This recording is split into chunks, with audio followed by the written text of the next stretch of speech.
Hello, Fox Van D here. For those who are returning after watching part one, thank you. For that are new to my channel, thank you for coming. I hope you'll find interesting inspiration from my stories on my channel. Today, I'm sharing my nomadic confessions. The first part was how I started smoking. And today, I'm going to share a little backstory. I started my full-time nomadic life almost 6 years ago. I started my YouTube channel 3 years ago. In 3 years, I've put out more than 400 videos and live streams. I share my life story. I share some of my past from childhood to adulthood. And I share the life I've been living for the past 6 years on a regular basis. The reason I do this channel is to encourage people, to inspire them to believe in themselves, to believe they are valuable and they have worth and that they are loved. I try to inspire people to love God, love their neighbor, and love themselves. Some of my stories are poetry, short stories of my life. I share a few songs I've written, and just whatever I can do to encourage people, to make them smile, to teach them how to share their love, and how to overcome adversity and not let it rule your present. Just because you had a bad past doesn't mean it has to continue today. Your life today can have value. You can have joy and happiness, no matter what you've gone through, no matter where you've been, no matter what you're going through now. And I try to show you how. By sharing my experiences, I try not to get advice, but I do share what I've gone through and how I do things. So I hope you'll be inspired by this series that I'm doing today. This is part two. In part one, I shared how I started smoking. I will continue sharing about my life. On my regular videos, they average 8 minutes to 20 minutes. Very few that are that long. However, these videos could be a little bit longer. That's a long time to hold somebody's attention. I hope I can do that. But if I can, I'll explain here what you can do. I realized as I was preparing for this video is really an autobiography. I had many times considered doing an autobiography, but I didn't think I could pull it off. I'm not a great writer. I understand the English language pretty well, but understanding the form or format to write a book, I don't have the ability, knowledge, or stamina to do it. And I don't know how to get it published anyhow, so I thought when I was thinking about this could be my autobiography, and I can share it with the world in hopes that my story or book will help others, inspire others who have gone through trials and tribulation to realize they have hope. I also thought that my granddaughter, or maybe my great grandchildren wouldn't want to know the history of their grandmother. So, really, what I'm going to be doing in this series, and it will continue, is sharing my life story in a little bit more detail than I have shared in the videos I've done so far on my channel. On my channel so far, I really have shared well over 400 videos, but it's all scattered and disorganized. Time frames are not always in the chronological order. You never know what you're going to get on my channel. A good mix of variety of my life. This series could go on for a long time. And feel free to stop watching this if it gets depressing or sad too much for you. That's okay. Really, I really just kind of want to get a summary of my life in these Nomadic Confessions series. And I don't know how many videos I will do. I don't know how deep I will go. I don't think I can go as deep as I would in a book. But this is really audio video of my life as an autobiography. Someday I will probably have a book, but not today. So the details in here, I do have to be a little cautious. I am on YouTube. This is a public forum, so I'm limited about the details that I can share. So you'll hear some things, but not too deep of detail, and probably a good thing. Some people really can't handle it. So I understand at the end of the first few videos, if you don't want to come back and watch these videos, I will consistently use the same thumbnail for each of the videos in this Nomadic Confessions series, so you know which ones to avoid. I will continue doing my regular videos, little shorts, and live streams on my channel as I continue my nomadic life. I think at this point, I've said enough. I need to start where I left off last time. So here we go. So there I was at the end of summer, getting ready to start school, living in Blythe, California. I really was very unhappy there towards the end.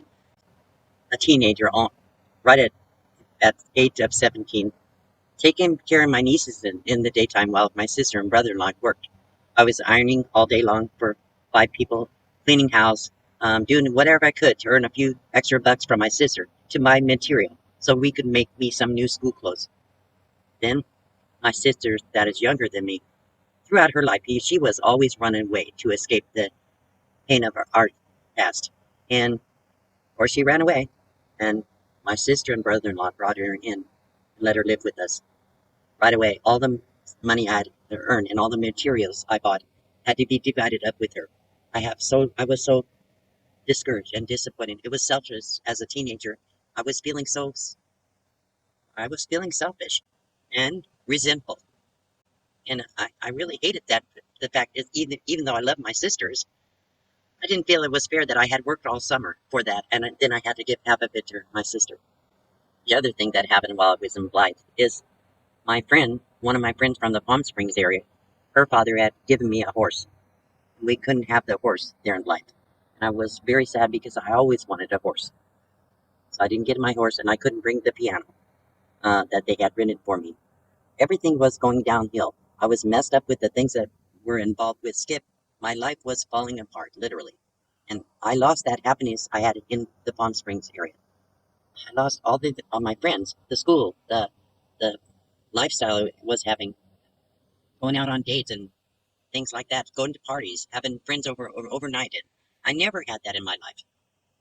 I was desperate to get out of that place. Life to me was like a grave. And I just wanted that back. The only place I had ever truly been happy in my life. So I convinced my sister and my brother-in-law that I wanted to go back, and they helped me. As much as they didn't want me to go, they helped me do what I felt I needed to do. Of course, I was young, and didn't make very good decisions. I really never had enough structure and proper guidance to know how to be an adult, but I thought I was. So my sister and my brother-in-law helped me find a room to rent in somebody's home. And then I got a job at the Circle K store, right close to where I lived, within walking distance. I just turned 17 in June, and school was going to be starting in a couple months. I thought I could handle a job full-time and going to school. When I tried to register for school, they wouldn't allow me to register because I needed a parent to handle all the legalities or paperwork. So they didn't want to let me go to school. So I moved to a town called Indio, 30 miles away, and I got a transfer to the Circle K in Indio. And of course, Skip followed me. So we got a place together. I don't remember exactly how, but I did get enrolled in school. And right at the beginning of the senior year, they did pictures early on. So I think I only went a few months to my senior year of high school. But I did get a picture of me in a cap and gown. So I never actually graduated while I was there. But I did eventually graduate, so I had a picture of a cap and gown. And I've shared that on my channel at some point. I don't know if I can get that up here.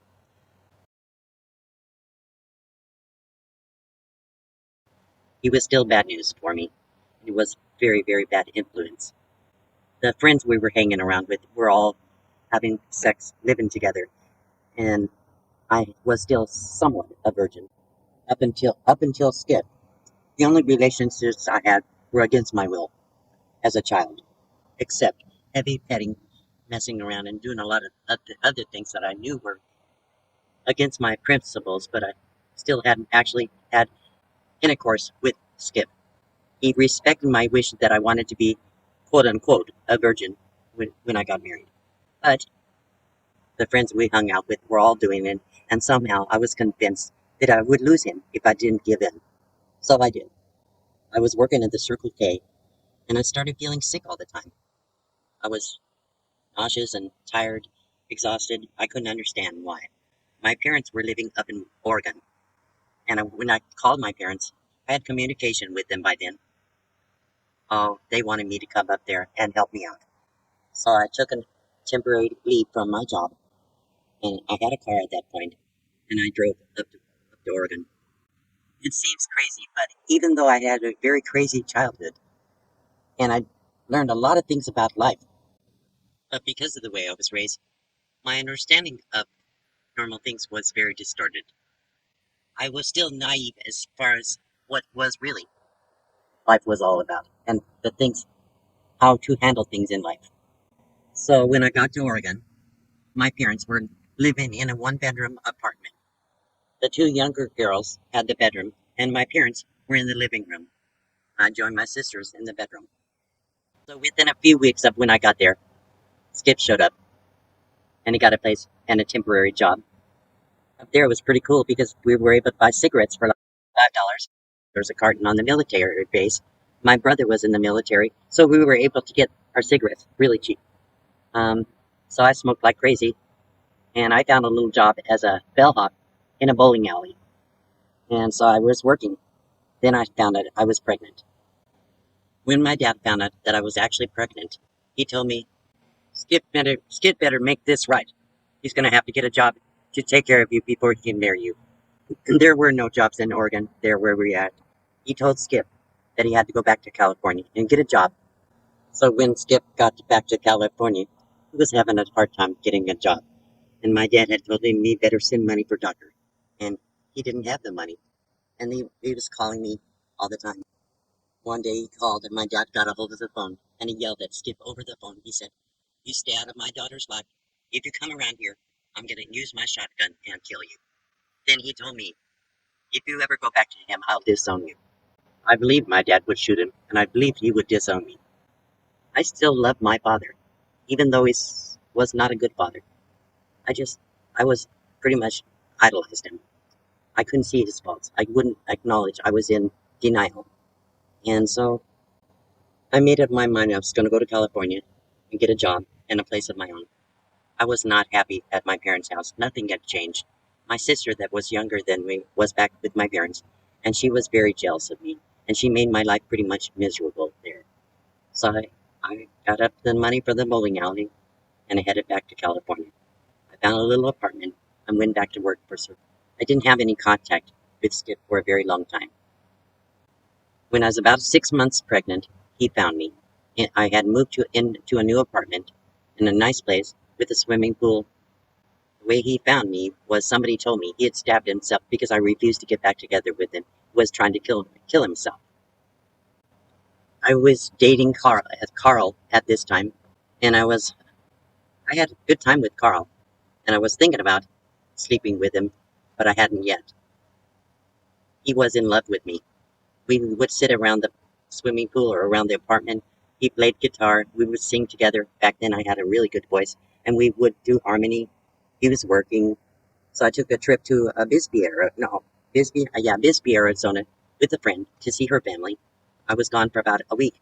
When I got back home, he worked for Carl worked for McMahon's Furniture, and he had a beautiful package on my coffee table, waiting for me.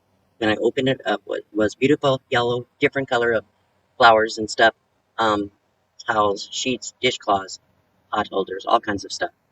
Anyhow, so I opened the package, and my parents had moved back to California from Oregon, and I invited them over one evening to have dinner, and we kind of told them our plan, and my dad went nuts. He said, "No daughter of mine is ever going to shack up or just live with a man, give him sex for nothing." He added, "I have more respect for a prostitute than I do a slave." He said, "Let's go. Get your stuff together, both of you. We're heading to Vegas." I think that part of the reason why Carl was interested in me, because he felt sorry for me. He knew I was pregnant and that would be raising my child without a father. He knew the promise I had made to my dad, and I think he really cared about me, but I think it was more about sympathy. That night, we headed to Vegas. Each of his kids were affected in different ways. My oldest sister was desperate to leave home. She was in love. She talked my parents into letting her get married at the age of 15. My brother became a serious alcoholic, and he was already messed up with strange behaviors, which I can't share about that. My sister, that was younger than me, was a constant runaway. From the time she was 4 years old, even younger than that, she was trying to run away from home. My baby sister, she got left behind. we all felt serious guilt for leaving her, and all of us tried to help her at different times in our life by bringing her to live with us for short periods till she was talked into going back to my parents. But that's their story to tell, and I won't tell it. And continue on in the next one. My life is a series of ups and downs, a lot of downs, but some ups too.